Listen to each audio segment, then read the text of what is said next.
तुम किसान नहीं हो, तुम खालिस्तानी थे, खालिस्तानी हो, खालिस्तानी ही रहोगे, लेकिन तुम्हारा इलाज बनता रहेगा। 10, 12, 15, 20, 50 ट्रैक्टर ले आओ, तुम 1000 ट्रैक्टर लेके आ रहे हो, कह रहे हो कि लाख ट्रैक्टर में अभी खड़े हैं। और तो इसका मतलब तुमने पहले अपना जो एक मेंटल जो है स्टेटस तय कर दिया है कि भैया नहीं बात होगी तो और ट्रैक्टर आएंगे। पहले ट्रैक्टर ऐसे क्या हुआ था, दुनिया देखा था। आंदोलन पे वो लोग आकर बैठे हुए हैं जो 4-4 करोड़ की मर्सिडीज लेकर आए हुए हैं, ऐसे ऐसे ट्रैक्टर बना कर लाए हैं इतने महंगे। पंजाब इनके बाप का है क्या? पंजाब भारत का अभिन्न हिस्सा है। ये भूल गए क्या मिशन स्टार ब्लू?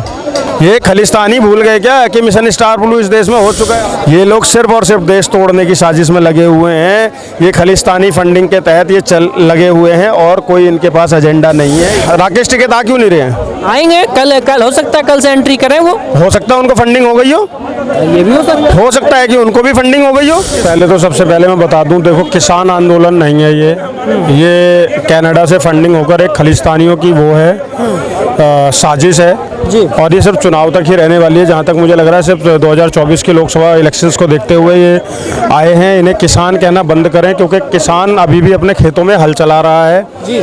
किसान अपनी फसल देख रहा है और ये जो लोग हैं ये प्रोपेगेंडा के तहत आए हुए खालिस्तानी एजेंडा लेकर आए हुए हैं। अगर ऐसा नहीं होता तो सरकार अभी वैसे भी 22 फसलों पर MSP देती है, पहली चीज़। दूसरी चीज़, सरकार नई 4 फसलों पर भी MSP देने के लिए तैयार हुई थी। अगर इन्हें समझौता करना होता और ये किसान होते एक सकारात्मक बात करके अगर ये रास्ता निकालना चाहते तो डेफिनेटली ये उस पर मानते, लेकिन इन्होंने सरकार की कहीं पर भी मानने को तैयार नहीं है। सरकार हर बार किसानों के आगे कहीं ना कहीं समझौता करती है, सिर्फ ये सोच कर कि ये अन्नदाता हैं। लेकिन मैं कहना चाहूँगा कि ये अन्नदाता नहीं, ये सो कॉल्ड खालिस्तानी समर्थक हैं जिनके यहाँ पर भिंडरावाला के नाम के जय जयकार लग रही है। जो बार बार उनके बयान आ रहे हैं, अभी लेटेस्ट बयान ये है कि उन्होंने बोला है कि अगर हमारे सिख जो हैं सेना में, अगर सिख रेजिमेंट के वो लोग विद्रोह करके हमारे साथ आ जाएं तो पाकिस्तान को 10 मिनट लगेंगे हिंदुस्तान में घुसने के लिए।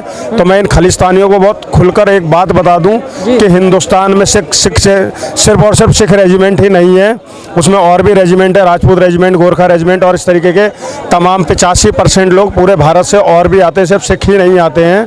तो पाकिस्तान की औकात नहीं है कि वो हिंदुस्तान में आ जाएगा। आप इन लोगों को किसान मानते ही नहीं।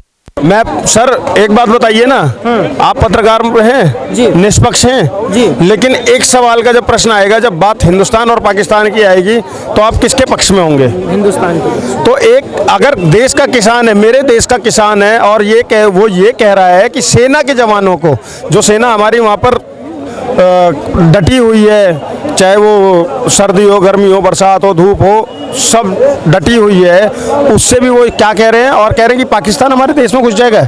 ये लोग किसान, अभी इससे पहले एक बयान आया था कि हमें तो पाकिस्तान में मिल जाएंगे, फिर एक बयान आया कि इन्होंने हमारी दिल्ली और हरियाणा की सीमा को बांध रखा है तो हम इनके हिमाचल की और पूरे देश से पाकिस्तान को अलग देश घोषित कर देते हैं। ये लोग सर कि हम पंजाब में किसी को जाने ही नहीं देंगे, हम ट्रेन रोक देंगे जी, हम देश में राशन नहीं भेजेंगे, सब्जी नहीं भेजेंगे। पंजाब इनके बाप का है क्या? पंजाब भारत का अभिन्न हिस्सा है।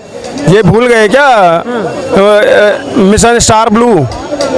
ये खालिस्तानी भूल गए क्या कि मिशन स्टार ब्लू इस देश में हो चुका है और आज देश में वैसा ही एक सशक्त शासन है, एक ऐसा मुखिया है हमारे देश का कि इन तोड़ो वाली मानसिकता वालों को ना सही इलाज वो जानते हैं और सही इलाज कर देंगे, सही इलाज भी कर देंगे। लेकिन राकेश टिकैत कल उन्होंने कहा है कि पिछली बार हम 13 महीना बैठे थे, इस बार और लंबा बैठने का इरादा है, सरकार मजबूत हो जाए।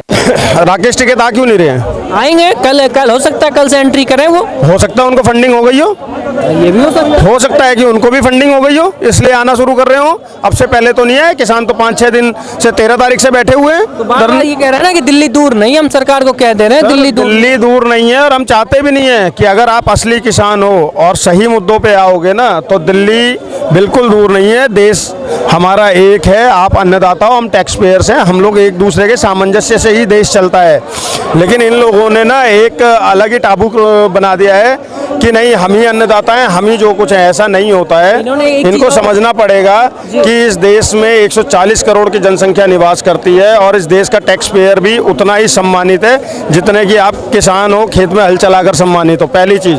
दूसरी चीज़ सर, आंदोलन पे वो लोग आकर बैठे हुए हैं जो 4-4 करोड़ की मर्सिडीज लेकर आए हुए हैं, ऐसे ऐसे ट्रैक्टर बनाकर लाए हैं इतने महंगे महंगे। जो एक्चुअल मजदूर है ना, जो एक्चुअल मजदूर किसान है, किसान है, छोटा जोतियार है, वो बेचारा अपने खेतों में काम कर रहा है, उसको इससे मतलब नहीं है। दूसरी बात, क्या पूरे देश में सिर्फ और सिर्फ आपका पंजाब के ही किसान है?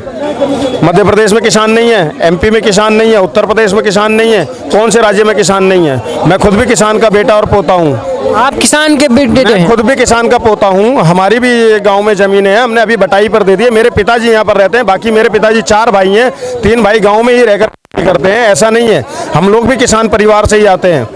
और एक और छोटी सी आपको बारीक बता दूं कि जो जवानों को आपने देखा है, वो वीडियो देखी होगी, ट्रैक्टर से 50 मीटर तक रौंद कर एक पुलिस वाले को मार दिया।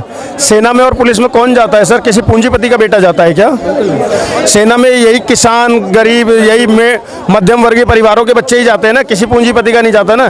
क्या कोई अपनी औलाद को ऐसे रौंद के मार देगा क्या? ये लोग सिर्फ और सिर्फ देश तोड़ने की साजिश में लगे हुए हैं। ये खालिस्तानी फंडिंग के तहत ये लगे हुए हैं और कोई इनके पास एजेंडा नहीं है। इस बात को समझना पड़ेगा। अच्छा, इस बात को समझना पड़ेगा, लेकिन एक बात और, एक मांग वो कर रहे हैं उनकी। आप जब मांग देखेंगे तो उसमें एक मुख्य मांग उनकी है कि अभी से कुछ दिन पहले जो संसद में हमला हुआ था, उसमें जो फेंका गया था गैस बम, उनको रिहा कर दो सर। देखो मैं आपको बताऊं, ये जो किसान, सो कॉल्ड किसान आए हुए हैं, किसान नहीं, सो कॉल्ड किसान खालिस्तानी, इनका, विपक्ष का, वामपंथियों का हमेशा से एक स्टैंड मुझे आज तक समझ में नहीं आया। ये देश विरोधी लोगों के साथ में, अराजक लोगों के साथ में, ऐसे लोगों के साथ क्यों खड़े नजर आते हैं? मैं आपको क्रमवार तरीके से बताता हूँ। एक पूनम की बात थोड़ी है। जिस समय जेएनयू के अंदर में अफजल हम शर्मिंदा है, तेरे कातिल जिंदा है जैसे नारे लगे थे, और टुकड़े टुकड़े गैंग वालों ने जब भारत के खिलाफ नारे लगाए थे ना, उसको पहले आपका लेफ्टिस्टों ने टिकट दी, बिल्कुल अपने उससे सांसद की, वो हार गया।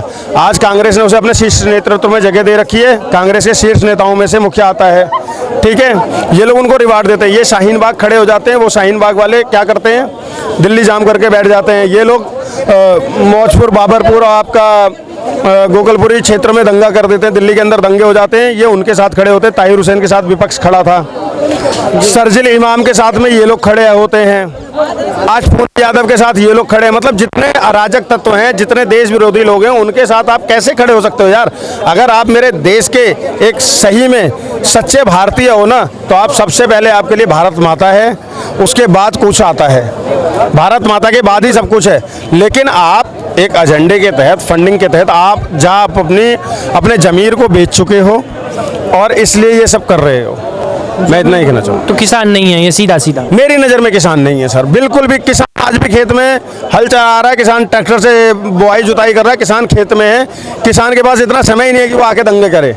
किसान के पास, और कोई भी किसान अपनी औलाद को ऐसे नहीं रगड़ सकता। वो जो सिपाही मरा है वो भी किसी किसान की ही औलाद था, जिसको इन्होंने 50 मीटर तक रौंदा है, वो भी किसी किसान का ही बेटा था, किसी पूंजीपति का नहीं। अडानी अंबानी के बेटे नहीं आएंगे इस सेना में।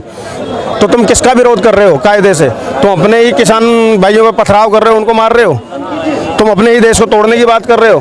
तुम किसान नहीं हो, तुम खालिस्तानी थे, खालिस्तानी हो, खालिस्तानी ही रहोगे, लेकिन तुम्हारा इलाज बनता रहेगा। बातचीत होती है, 2-4-5 बंदे आओ, 10, 12, 15, 20, 50 ट्रैक्टर ले आओ। तुम 1000 ट्रैक्टर लेके आ रहे हो, कह रहे हो कि लाख ट्रैक्टर में आप भी खड़े हैं। और तो इसका मतलब तुमने पहले अपना जो एक मेंटल जो है स्टेटस तय कर दिया है कि भैया नहीं बात होगी तो और ट्रैक्टर आएंगे। पहले ट्रैक्टर ऐसे क्या हुआ था, दुनिया देखा था। क्या साबित करना चाहते हो? बेइज्जती तुम अपनी खुद कर रहे हो, अपने देश की बेइज्जती खुद कर रहे हो। तो मतलब ये किसान के नाम पे देश की बेइज्जती ये करने का काम कर रहे हैं। में किसान, दुनिया ने देखा था, किसान है, कुछ % किसान है, ठीक है ना, बाकी सारे किसान नहीं। यार देखिए आज की डेट में कौन बंदा अपनी खेती छोड़ के, आप अपना काम छोड़ के 6 महीने के लिए कुछ और कर सकते हो, बैठ सकते हो। भाई धरना दो, ठीक है, धरना देना आपका बर्थ राइट है, आंदोलन करना आपका बर्थ राइट है, लेकिन एक जायज़ मांग हो ना। तो MSP की बात कर रहे हो, स्टार्टिंग करो 2, 4, 5 से करो, आप सब्जियों से या जो भी है, तो इकट्ठे करो, 50 पे करेंगे, 2-4 से शुरू करो, उसका आपको लगेगा फ़ायदा हो रहा है, सरकार को लगेगा ठीक है, दोनों साइड से फायदा हो रहा है तो ऑटोमेटिक फिर आप एक एक दो चीज़ें बढ़ाते जाओ। आप इकट्ठे बोलो कि हमें 20-25 चीज़ों में MSP चाहिए तो और ये भी कह रहे हैं कि इस बार जो संसद में जो हुआ था वो हमला जो हुआ था उसको उसकी रिहाई की मांग कर रहे हैं, कह रहे हैं उसको छोड़ देना चाहिए, उसको वो भी मांग को आप पढ़ेंगे तो उसमें ये भी मेंशन किया अभी कह रहे हैं। फिर FIR जो हुआ है अभी सारे वापस कह रहे हैं। फिर जो किसान मरे थे सब पे कर रहे हैं। तो भैया किसान, अगर तुम किसान हो तो तुम ये जो है मार काट की बात कर रहे हो, उसकी FIR की बात कर रहे हो, इसको तुम अपने फोकस अपने काम पे करो, बाकी छोड़ दो, बाकी जो होगा देखा जाएगा। सारे लोग राजनीति से प्रेरित हैं मतलब। ऑब्वियसली मैंने क्या बोला है भाई, राजनीतिक स्पॉन्सर्ड ये है ये रैली और कुछ नहीं है ये।